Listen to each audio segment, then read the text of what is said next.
পটুয়াখালীর বাউফলে ৫০০ পিচ ইয়াবাসহ মোহাম্মদ লিটন খন্দকার নামে এক ব্যক্তিকে আটক করেছে পুলিশ। শুক্রবার গভীর রাতে তাকে উপজেলার আদাবাড়িয়া ইউনিয়নের ৬ নং ওয়ার্ডে তার নিজ বসতবাড়ি থেকে তাকে গ্রেফতার করা হয়। জানা গেছে, লিটনের সিদ্দিকের বাজারে একটি পেট্রোলের ব্যবসা রয়েছে। সম্প্রতি ডিলারের সাথে লিটনের টাকা পয়সা নিয়ে মারপিটের ঘটনা ঘটে। এতে ওই ডিলার নিজে বাদী হয়ে মামলা করেন। গতকাল ওই মামলায় পুলিশ তাকে গ্রেফতার করতে গেলে তার বাসা তল্লাশি করে ৫০০ পিস ইয়াবা উদ্ধার করা হয়। পুলিশ বাদী হয়ে লিটনের বিরুদ্ধে মাদকদ্রব্য আইনে মামলা করেছেন। এদিকে একই সময় উপজেলার নওমালা ইউনিয়ন থেকে মীর মশিউর রহমান নামে একজনকে গ্রেফতার করেছে পুলিশ। মশিউর নিষিদ্ধ ঘোষিত উপজেলা ছাত্রলীগের সাবেক সাধারণ সম্পাদক। অপারেশন ডেভিল হান্টের আওতায় তাকে গ্রেফতার করা হয়।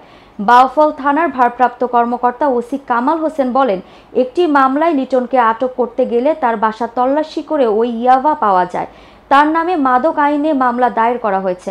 অপারেশন ডেভিল হান্টের মাধ্যমে অভিযান চালিয়ে মশিউর রহমান নামের এক ছাত্রলীগ কর্মীকে গ্রেফতার করা হয়।